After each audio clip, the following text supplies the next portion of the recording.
everyone, this is the Second at Adulting podcast. I'm Natalia. My name is Hiiii. Hi. In this podcast, we talk about self-love, relationship, psychology, mental health, everything adult stuff related. Adult. Yes, we are not proper adults, and this podcast is about us trying to be adults in our late 30s. How we are sucking at it. Yeah, we do suck at a lot of stuff. My name is Hiiii. We come originally from Kyrgyzstan. English, as you can see, is not our first language. For some of us, it's not even our second language. That's why we do have very thick accents in English. Yeah. But why Why we do this? why we do this podcast in English? Yes. Well, because we are sucking at adulting. Yeah. Probably we are not gonna be sucking at this podcast. We hope so. Well, like 50-50 chance we're gonna suck at this podcast. Nah, who knows? Okay. When I told people about the idea of this podcast, they've told me, every one of them, that this is a crazy idea and that no one is gonna watch us because we are not Americans and we don't live in any English-speaking country. Yeah, it's really a challenge for us. Yep. And I don't know about you, but I'm very scary about this podcast. I'm scared to do all these things in English. Why we do this in English? I don't know.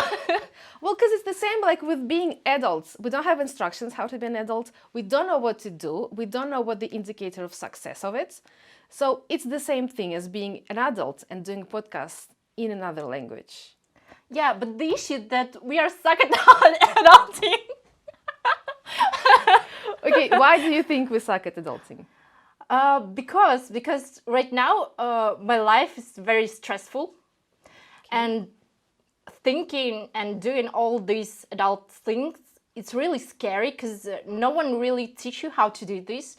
There is no instructions. Nobody really can tell you what to do in any situation, how to deal with problems, how to deal with work, with career, with the health, with the mental health. A lot of things like this. Probably in this podcast, we will tell and we will discuss how to be an adult, but actually we don't know how to do this. Yes, we don't. That's the thing. It's a safe place for us and for everyone. It's a safe place to talk about being adults, that we all suck at being adults. It's a myth that when you're 30, you know what your life is about. I'm 35 and I'm still trying to find out what this life is about, and I don't know. Well, I'm 37 and I don't know as well. I don't think anyone knows how to live this life. Okay. It's our own way, maybe. Okay. Well, the first episode is gonna be about anxiety because adulting is about anxiety. Do you remember when anxiety became the part of your life? Every day of my life. Well, when was this point when you realized that you're adult and anxiety is your companion in this life forever? Oh, no, probably. No. Is it gonna be with me my whole life? No. I'm very positive. Even though I went through therapy and I'm diagnosed as a very anxious person.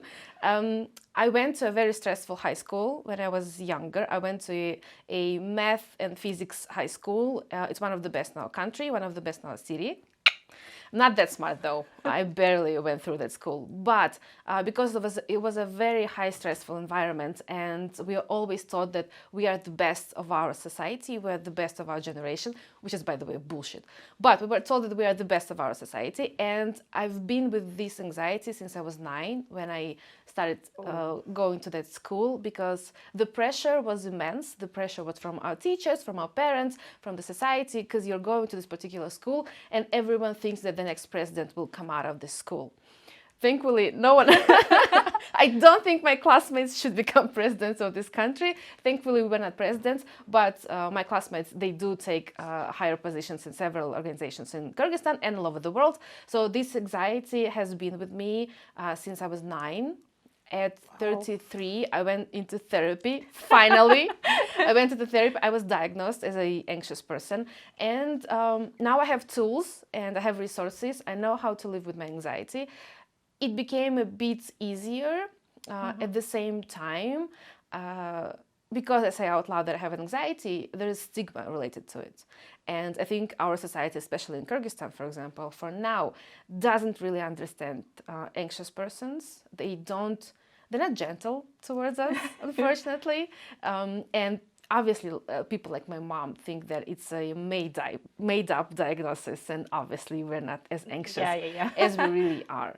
So yeah, therapy helped, by the way. I know you went through therapy as well. Yeah, but I went to therapy with the burning out, and it helped me a little bit. But I dropped it, and now I'm burning out as well again. And I don't really remember when my life became so stressful. I have one like kind of mark, because right now I cannot really watch horror movies. Like earlier, I loved it. It was so cool. And right now, I cannot watch it. Because I think last year, I went to cinema to horror movie. And I was sitting there. And I was thinking about that I'm watching it. And I'm feeling how stressful, how my anxiety is going to increase. And it's not really fun. Oh, I'm sorry. And that's the moment I realized that it's not maybe okay to be so anxious, to be so stressful. And I don't really know how to deal with it right now, because like dealing with it needs to some energy, some more like efforts to do this. And I don't really have energy for that. So it's like vicious circle. Well, I've known you for 4 years now, and you've always been tired. I don't remember any single day of our life when you were full of energy. Yeah. Yeah, you've always been tired. Yeah, I think it's because my job, because I'm an editor, and I deal with the news, like not flow of news, but still with the news, with the, I don't know, femicide, with the crimes, with the politics, economy problems, all these issues. And you cannot be not involved in this. And it's additional stress. I don't know how to deal with it again. But you have a cat. It's not really help. Oh, okay. I thought animals are supposed to help with anxiety. No, it's really? bullshit. No, more stress, because you need to care about him, like to feed, to clean, to do all this stuff. Sometimes he do some things like dig in my plants or something like this, and you need to clean again. No.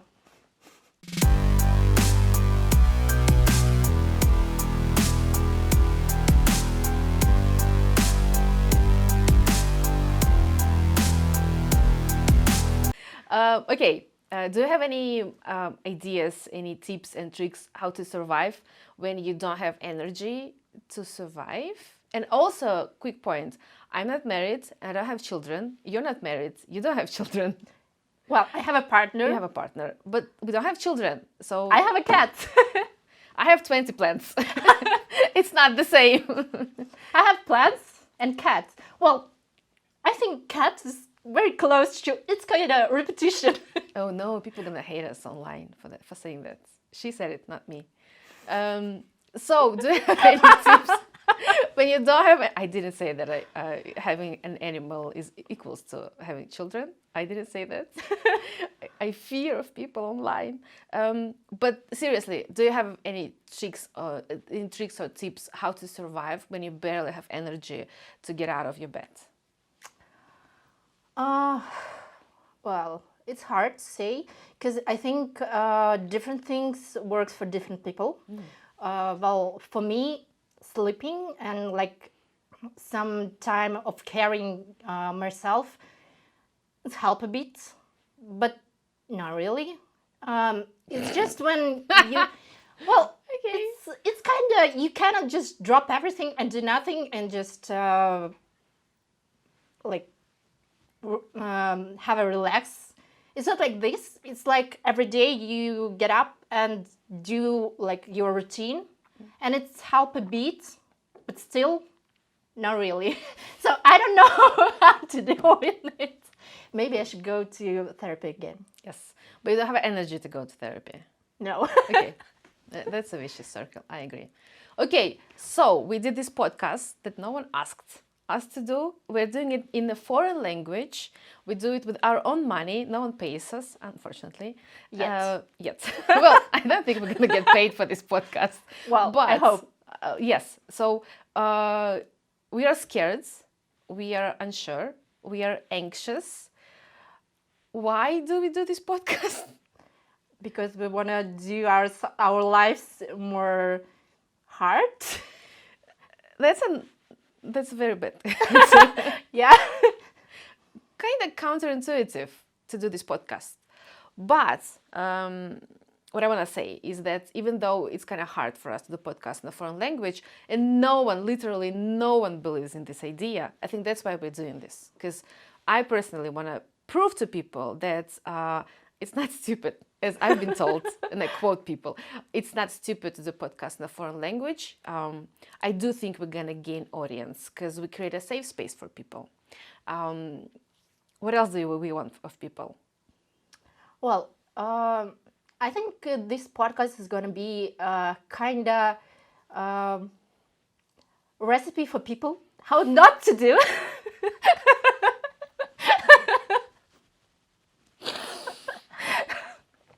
Okay. Because obviously we are stuck at adulting.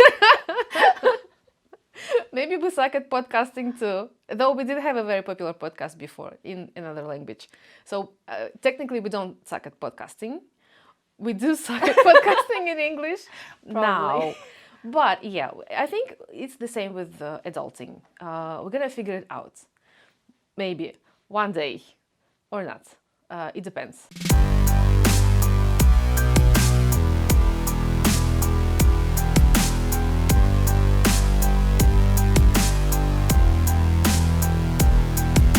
Okay, so I do not know how to deal with anxiety, with all this adulting and stress.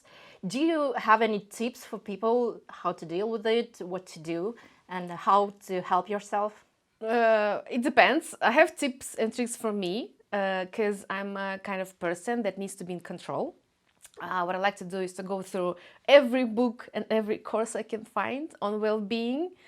And me learning about this stuff helps in itself. So I don't necessarily have to use tricks I learned, but knowing them helps me. For example, there's a very popular course on Coursera called the Science of Well-being. It helps you realize that whenever the bad outcome you're afraid of, it's going to be not worse than your fear of it. So if you fear of failing your exam, for example, and you think if you fail it, it's going to be the end of the world, and you're afraid of it, when and if you fail it, in reality, it's not the end of the world, and you're going to be fine. Okay, you failed one exam, it's not the end of the world, you'll be fine. And knowing that helps with anxiety in some ways, because I know that my mind always paints a much worse picture than the reality is. So going through every course, every book, there's a very famous book on self-help called, can we swear in this pod? We can swear. Called Buy Yourself Those Fucking Lilies or something. It's a very popular book where she gives a lot of helps and tricks how to trick your brain into being less anxious than it is. And for me, my brain is quite anxious. I think I'm always anxious. It's quite tiring. I think that's why I'm always tired, because I'm always very anxious. But it really helps. For example, what I've gathered from that book, I do I don't really write a diary, but the idea of me writing a diary of things I'm grateful for, that helps. The idea that one day I'm going to be a proper adult who writes a diary every day about what she is thankful for, it's helping me in a way, even though I don't write that diary, obviously, because who has time or energy, or like I'm not a child. But knowing that this might help me one day really helps. And I think the second idea is community building. I do like to build communities of safe spaces, of people who talk to you, of people who have maybe similar values in life, and you being surrounded by this sort of safe space. The same we're trying to build with this podcast, having a safe space of like-minded people. It really helps with anxiety because they understand your pain. And more importantly, they can validate your pain and they can validate your anxieties. Okay, second at adulting, which obviously is a brilliant name. What is adulting to you? Well, I was gonna ask you the same question because you've told about being a perfect adult. Do you really think that there is perfect adult, like the idea of the perfect adult? What is it to you? Well, I think there is a very mythical person in our minds. Like we've seen in movies, we've read in books, a perfect adult is the one who knows what they're doing. I think in movies nobody knows what to do. Like, well, maybe, but by the end of the movie, people seem to realize that they're adults, and there is like a happy ending for them at the end of the movie. The problem is our life is continuous. Yeah. We don't have the end of a movie, so we continuously grow. Well, not all of us. Some of us, not me, but we continuously grow, we continuously change, and I think that's the problem with movies. But it happens with TV shows. If you watch the same TV show, for example, for like 15 years, characters do change and they do evolve. So I think the idea of a perfect adult, even though it's not real, and I've never met a perfect adult. Even people, I think, especially people with these children, they're just faking it until the children grow up.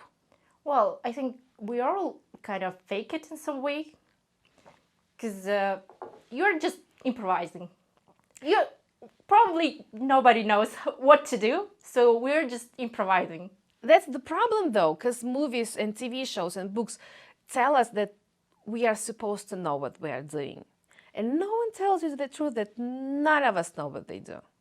None of us are prepared to be adults. I think, well, when I think about my mom, well, probably I think that she knows how to live this life. Well, but still, I think it was easier for her to live her life because for her it was kind of like a scenario she has in her head, like what to do, what steps to do. And right now for us, I think it's quite different. I think the world is changing so fast. You should know how to adapt to all these situations, like new ethics and all these things. Besides, we are ChatGPT. yeah, ChatGPT doesn't help, I think, a lot. Well, besides, are feminists, and it makes our life more difficult, like more difficult to deal with different situations because we see things that probably some people do not see, like all these problems with mansplaining or other thing with the harassment, and it's really hard to deal with all these things. I think if I would not be a feminist, life would be much easier for me. Well, I think so, because thinking about all these problems, about all these issues, about women's rights, about everything I faced every day, it makes everything so hard. Okay, we weren't going to tell people we are feminists. It was supposed to be our secret. But yeah, but the difference, I think, and I agree with your point, and your mother, my mom is the same. She had a whole script of her life that kind of went downhill when my father died. But the difference is our parents grew up in a communist country. Spoiler alert, they were socialists in a communist country. Yeah. So their life was outlined in front of them. But also the level of happiness in the Soviet Union, I think, was lower than the level of happiness in capitalist world, which I'm not sure of, but we should Google this maybe before doing this podcast. Do you think you're happier than your mother? Well, for one thing, I can travel. I know it's a very basic answer because I'm a basic person, but I can travel, and I think that's very important because with traveling comes opening up your mind to new ideas, new people, new cultures, and diversity, and yada, yada, yada. I don't think my mother has been to any other country of the world when she was living in the Soviet Union. Well, it sounds a bit privileged because in our country, majority of people cannot travel. Yes, I agree. And I think for them, life, yes, a bit more sad, a bit more hard. But still, I don't think that they are happier than their parents, for example. I think it depends on level of how you understand your life. For example, because we went through therapy, I went through therapy, and I realized that every challenge I face, even doing this fucking podcast, every challenge I face is a new challenge that will help me improve my skills and my life. That's why I always have many challenges in my life. Some of them I lose, some of them I win. Usually I win money in any challenge I participate in. So I think the problem is whenever I see a challenge, I think quite positively what kind of skills it's going to teach me, what kind of lessons I'm going to learn from these challenges. I don't think it was the same with Soviet Union and Soviet people. They didn't see challenges as a way to learn and grow. They sort of lived their life trying to not face challenges. And obviously the life was harder much back then. They didn't have enough food. They didn't have enough access to the outside world. Now we do have access to the outside world. I think it's up to us to try to go outside of our own comfort zones and try to find new challenges. And I think that's, for me, adulting is all about facing and finding these challenges. Because no one I know in their minds will go and do a podcast in a foreign language. Because people have enough challenges and struggles in their lives. We are two privileged girls coming from a capital of a very small and very poor country. But we do have the privilege of facing this challenge. Mm-hmm. Maybe losing it, I don't know. We'll see you in 9 episodes. But maybe we'll succeed. But for me, adulting is all about facing these challenges and not avoiding them. Yeah, but there are, I think, too many challenges. Absolutely. And we don't have children yet. So that's going to be like a whole shit show when we have children. Yeah, it's a scary thought.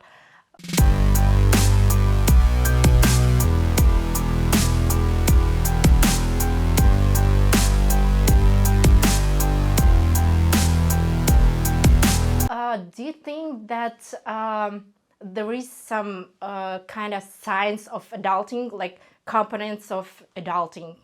Like when you can say that you're adult, when you have a relationship, or when you start to earn money, or when you like to live yourself or something, is there any sign that, well, right now you're adult, or where is this?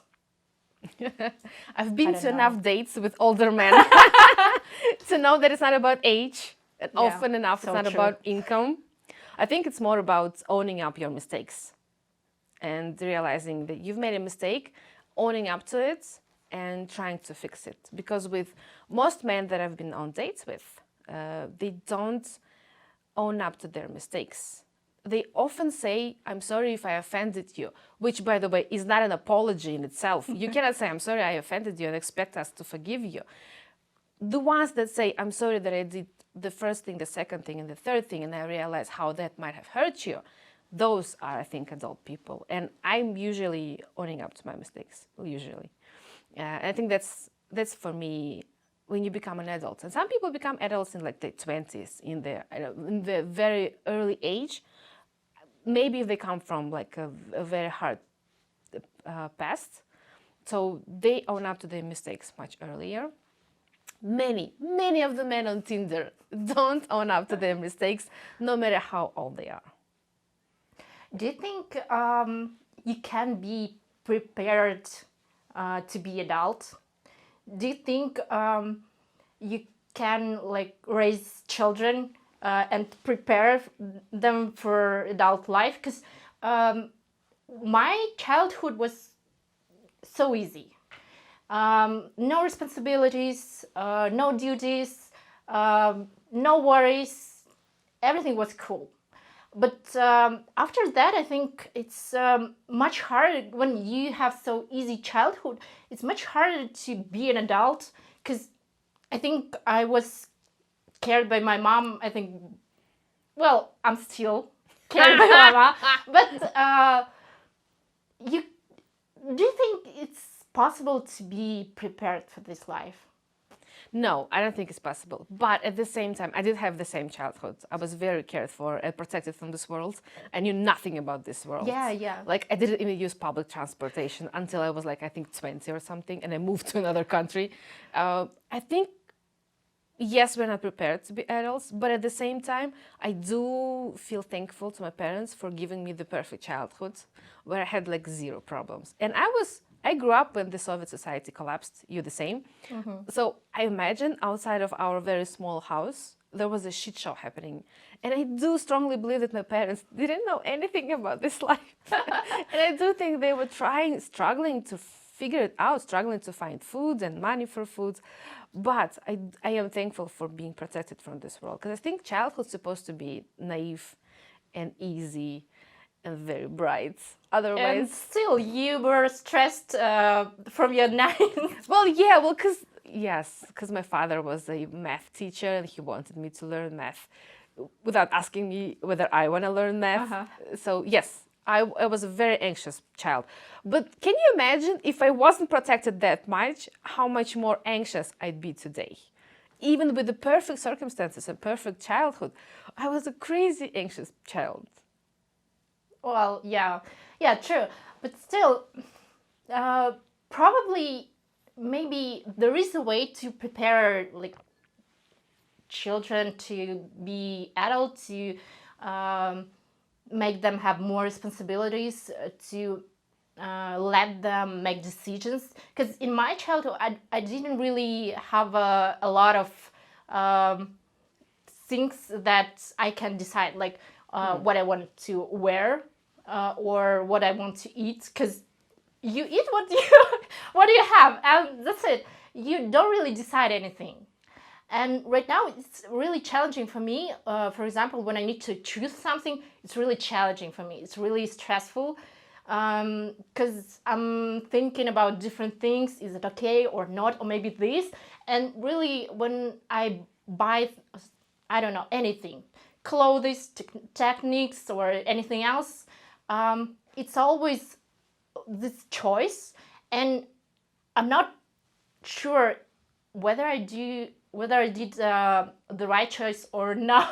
It's really stressful because even in these small things, you feel very stressful. I'm not saying about like dealing with taxes or dealing with money or finances, anything else. Even these small things, well, maybe that's why I'm so Generally speaking, we're not very happy people. Like I understand from this podcast. Maybe we should stop doing this podcast. No, I won't say that. I think I have a sort of a childish outlook on this life, mostly because of my father. Because he never had anything, because he grew up like in a very poor family, in a rural area of a very poor country, in a very poor part of the world. So he didn't have anything. He was always hungry. He didn't have food. He was one of 9 children, so he wasn't cared for. That's why he was very adamant about caring for us and protecting us. So when he was buying his first books, he was the happiest person ever. And we do have a lot of books now in our home. When he was buying his first clothes, he was the happiest person ever, because he was able to afford to buy anything. And I think it was like 1985 when he bought his first computer. I wouldn't call that thing a computer now, because it's like a huge block of, I don't know, of electricians, of technical stuff that barely worked. I think he used it only as a calculator because it couldn't do anything else. It took up half of our room because it was huge in 1985. No, it was a bit later. But it was a huge thing, but he was such a happy child when he bought his first computer, when he was in his 40s with 3 children. And I think that childish outlook is something hopefully I gained it from my father, and I feel like a very happy child when I can afford to buy myself my first brand bag, which I did this year.